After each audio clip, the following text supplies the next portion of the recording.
Bonjour à tout le monde. Soyez bénis dans le nom de notre Seigneur Jésus-Christ.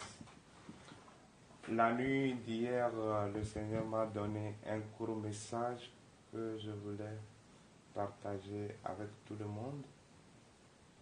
Là, nous lisons dans le psaume chapitre 11, verset 3, où il est écrit « Quand les fondements sont renversés, le juste, que ferait-il »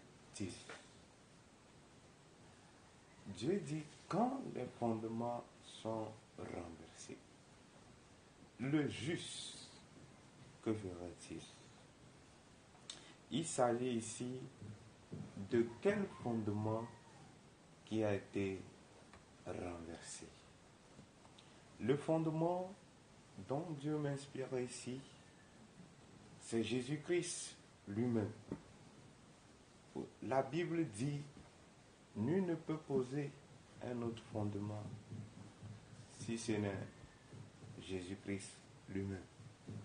Jésus est le fondement de l'Église.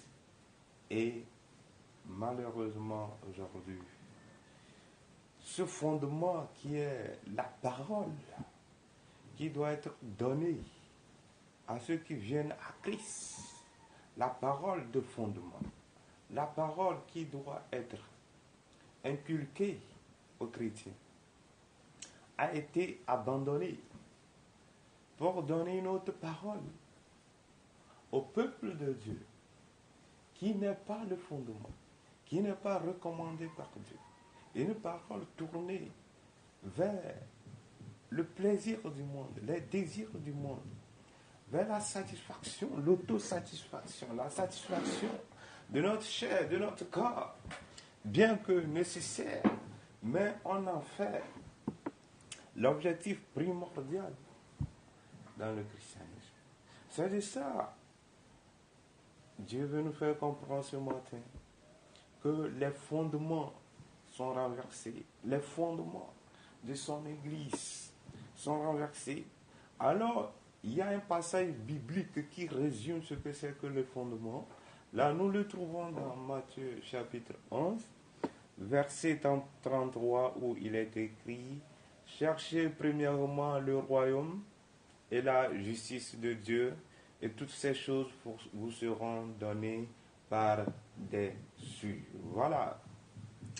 Mon frère, ma soeur, Jésus n'a pas dit « Cherchez premièrement vos intérêts, cherchez premièrement votre santé, cherchez premièrement votre boulot, cherchez premièrement à aller en Europe, cherchez premièrement à aller aux États-Unis. » Mais il a dit « Cherchez premièrement le royaume et la justice de Dieu. » Mon frère, ma soeur, dans ta vie, qu'est-ce que tu cherches premièrement?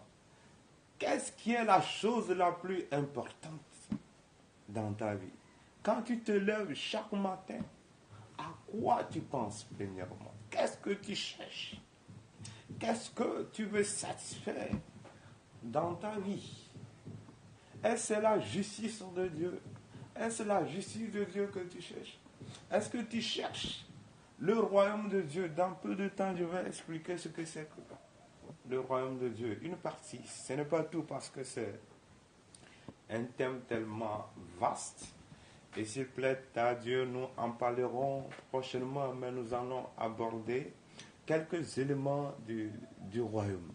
Et nous allons nous rendre compte que le royaume est opposé à ce que le monde nous présente, à ce que nous voyons avec nos yeux, à ce que notre âme désire, à ce que notre chair désire. Le royaume de Dieu est diamétralement opposé à toutes ces choses. Alors Jésus nous interpelle ce matin. Il dit, cherchez premièrement le royaume et la justice de Dieu. Et toutes ces choses vous seront données par-dessus tout. C'est ça le fondement que Jésus-Christ a posé. Et ce fondement ne doit pas être renversé. Si ce fondement est renversé, Dieu dit, le juste, que ferait-il? malgré que ce fondement est renversé, il y a encore des gens qui ont soif de la justice de Dieu, qui ont soif de la parole de Dieu, qui ont soif de faire la volonté de Dieu. Alors ces gens-là, vous êtes bénis dans le nom de Jésus-Christ. Vous serez heureux dans le nom de notre Seigneur Jésus-Christ. Mon frère, ma soeur, toi, dans ta vie, c'est le mariage qui te préoccupe. Il faut sortir ça de ta mentalité. Toi, c'est le travail qui te préoccupe. Toi, c'est être heureux dans ton foyer. Toi, c'est que ton mari te prenne en charge, ou ta femme soit la femme qui t'est soumise. Pas que c'est mauvais. Mais ce n'est pas ce que Dieu te demande, toi. Il dit, cherche ma justice.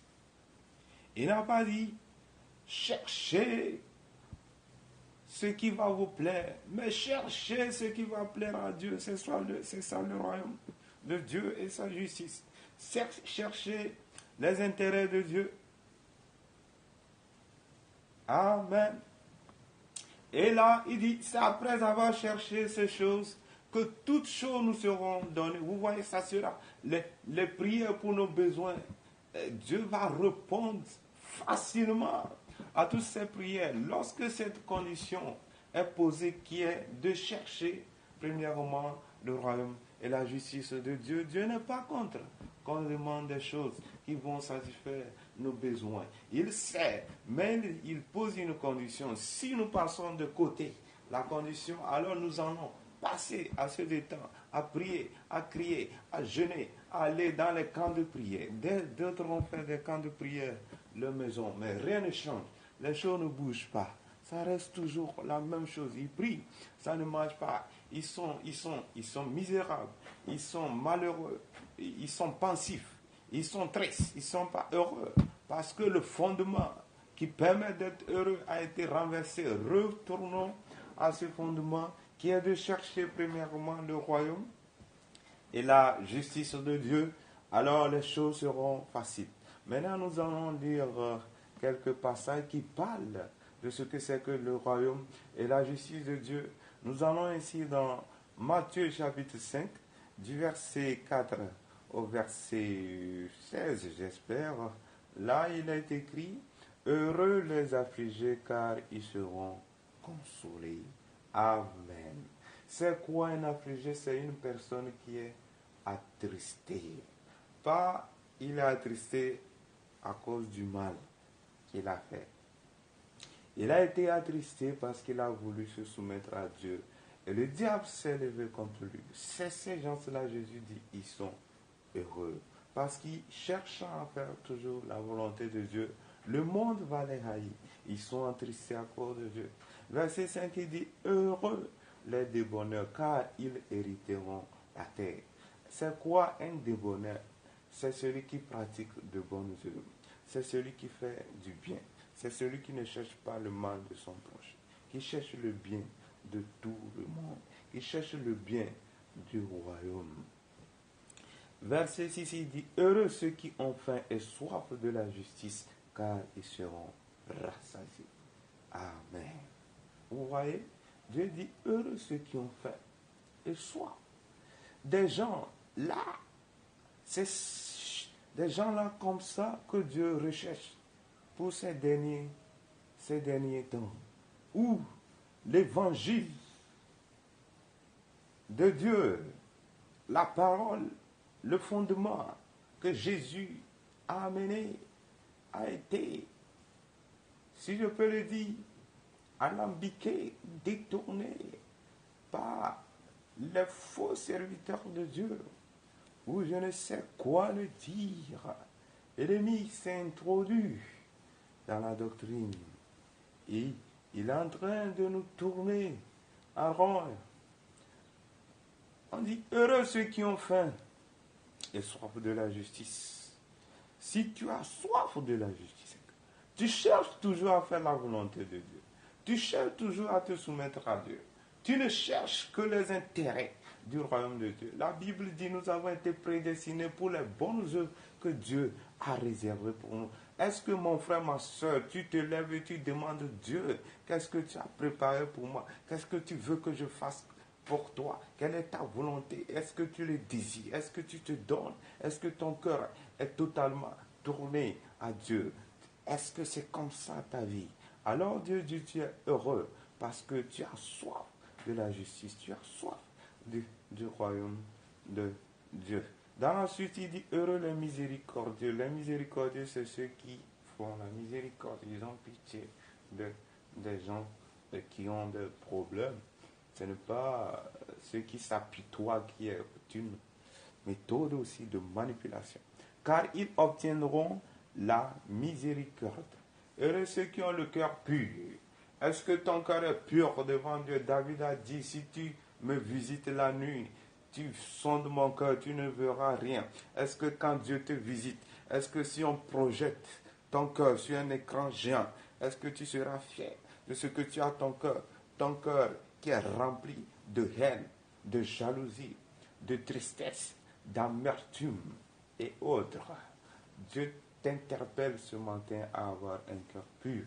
Et là, il dit, tu verras Dieu. Si tu n'as pas un cœur pur, tu ne verras pas Dieu. Amen. Il dit, heureux ceux qui procurent la paix. Ceux qui procurent la paix, ils ne s'intéressent pas à se bagarrer. Ils préfèrent être en paix avec tout le monde. On peut se bagarrer, mais ce n'est pas, il ne faut pas garder ça. Il faut pardonner, il faut être libre. Il faut tout oublier, remettre tout à Dieu. On peut ne pas s'entendre, ça c'est normal. Mais ne pas garder les choses dans le cœur. Car ils seront appelés fils de Dieu. Dans la suite, il dit, heureux ceux qui sont persécutés pour la justice. Vous voyez, quand tu veux pratiquer la justice, tu seras persécuté par l'ennemi, par les hommes, par les diables. Les gens vont te haïr, les gens vont t'abandonner à cause de Dieu. Mais Jésus te dit que tu seras heureux. Tu seras la plus heureuse. Ma soeur, toi qui m'écoutes dans ce vocal, je te parle, toi, précisément, que dans ta vie, je vois que il y a un problème. Tu te réveilles chaque matin, tu dis, oh, comment ma vie doit être heureuse, que je vais manger. Tu te lamentes tout le temps. Dieu te dit, cesse de lamenter, de chercher ma justice. Heureux serez-vous lorsque on vous outragera, qu'on vous persécutera, qu'on dira faussement de vous toutes sortes de mal à cause de moi. On peut tout dire de mal de toi à cause de Jésus. Tu seras fier, tu seras heureux. Réjouissez-vous et soyez dans l'allégresse. On dit d'être content parce que votre récompense sera grande dans les cieux, car c'est ainsi qu'ont persécuté les prophètes qui ont été avant vous. Tu n'es pas la première personne à avoir des problèmes à cause de Dieu. Ne te lamente pas, mais tiens fort, tiens debout, et tu auras la couronne au nom de Jésus. Verset 13, il dit, vous êtes le sel de la terre. Voilà, ça c'est une autre phase de cet enseignement. Si le cerf perd sa saveur, avec quoi la lui rendra-t-on? Vous voyez, Jésus veut dire qu'il nous a communiqué le fondement. Il a communiqué le fondement à la première église, à l'église apostolique qui a prêché le royaume, qui a prêché la justice, qui a prêché la repentance, qui a prêché le retour, la résurrection de Jésus-Christ, qui est la chose primordiale, la chose la plus importante dans la vie de tout chrétien, qui sont tenus. Maintenant, Jésus sait que à un moment, les gens vont laisser de côté ce fondement qui a été posé pour se tourner à des femmes, à des plaisirs du monde, à l'évangile de prospérité. Venez à Christ, vous aurez votre visa. Venez à Christ, vous allez vous marier. Venez à Christ, c'est la guérison. Dieu guérit, certes, mais ce n'est pas le premier objectif. Ça, c'est secondaire. C'est secondaire. Mais si nous renversons les choses, il dit les fondements, ils sont renversés. Aujourd'hui, les fondements sont renversés dans beaucoup d'églises. Les gens ne vont que pour avoir des miracles, pour qu'on leur prêche, qu'ils auront de bonnes choses. Voyez-vous, toi, on te prête, tu auras tel. Depuis là, tu n'as rien. Parce que cet homme de Dieu qui te dit ça, il est dans le faux, il est tombé tout bas, il te trompe, il te flatte. Ouf, c'est ça. la vérité. Il faut revenir à la vérité. Il faut revenir au fondement. Il y en a qui disent les Africains, ils prient plus, mais ils sont pauvres, oui. Quelque part, c'est vrai. Lorsque vous ne priez que pour les bénédictions, Dieu ne fait rien.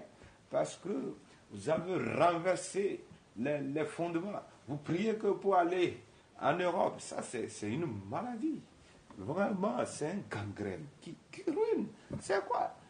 C'est comme si les gens diraient, Jésus a dit, je vais au ciel pour vous préparer une place. Parce que Jésus sait que la place qui est au ciel est meilleure que celle qui est sur la terre. Mais aujourd'hui, les chrétiens africains disent, Dieu, la place que tu nous as réservée au ciel n'est pas mieux. C'est l'Europe qui est mieux. C'est les États-Unis qui sont mieux que le ciel. Oh, oh, oh, quel échec total. Quel échec. Oh, mon Dieu. Viens au secours de ce peuple qui est tombé par terre, totalement.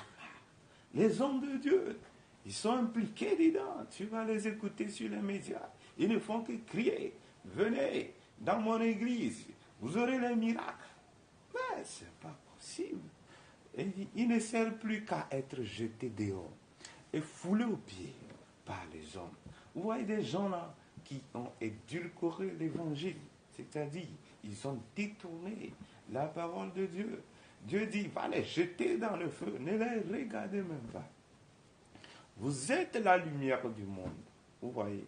C'est à nous d'éclairer le monde. Si nous courons derrière les choses que le monde court, Jean dit dans son épître que si quelqu'un aime le monde, l'amour de Dieu n'est pas à lui. L'amour du monde, le plaisir du monde, les désirs de la chair, si il nous préoccupe plus, l'amour de Dieu n'est pas nous. Nous allons faire naufrage à notre foi. C'est ce qui est dit dans 1 Timothée 6, que l'amour de l'argent est une racine de tout le monde. Et certains, en étant possédés, ils se sont détournés. Ils ont fait naufrage à la foi. Beaucoup de chrétiens ont fait naufrage à la foi à cause de l'amour du monde. Ils ne font que prier à Dieu. Je veux du boulot, je veux du mariage. Tout le temps, c'est ça, c'est ça, c'est ça, c'est ça, et ça. Dieu dit, je sais, ce n'est pas à toi de m'apprendre. Nous voulons apprendre Dieu.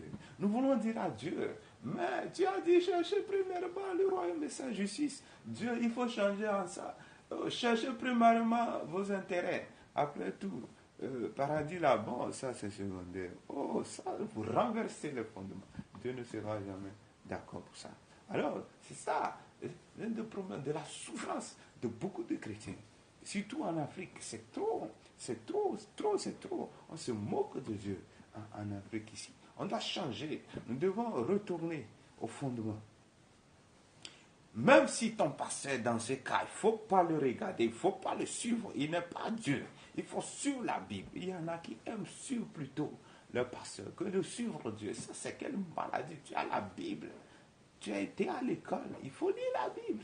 Ou si tu as appris à lire en éveil, en cavier, il faut lire. Il faut comprendre. Si le pasteur dit autre chose, il ne faut pas le suivre. Il n'est pas Dieu. Il peut se tromper. Je peux me tromper. Oui, nous sommes des humains quand même. Une ville située sur une montagne ne peut être cachée. Et on n'allume pas une lampe pour la mettre sous le boisseau, mais on la met sur le chandelier et elle éclaire tous ceux qui sont dans la maison. Que votre lumière luise ainsi devant les hommes, afin qu'ils voient vos bonnes œuvres et qu'ils glorifient votre Père qui est dans les cieux. Amen. Voilà, on dit que votre lumière luise ainsi devant les gens, afin qu'ils voient vos bonnes œuvres, que les gens voient notre comportement, qu'ils voient en nous Christ. Les chrétiens qui vraiment salissent le nom de Dieu, terrible, surtout les femmes, sont les plus spirituelles, mais font plus des bêtises et disent de n'importe quoi. Pas que seulement les femmes, il y a aussi des hommes, ils sont des hypocrites de n'importe quoi. Quand c'est devant les intérêts, ils oublient Dieu, ils oublient ce qu'ils ont écouté. Mais c'est terrible Que Dieu aide son peuple. Que Dieu nous aide à revenir à l'évangile, au vrai évangile, et non à cet évangile qui a été empoisonné par Satan, qui a été édulcoré, dans lequel s'est introduit les faux docteurs, les faux prophètes, qui ravissent les âmes, qui mettent les âmes que Christ a rachetées par son précieux sang sous leur joug, le joug de maman, de désir charnel qui fatigue le peuple de Dieu. Que Dieu vous bénisse. Au nom de Jésus-Christ. Amen. Je m'appelle votre frère Frédéric. Amen.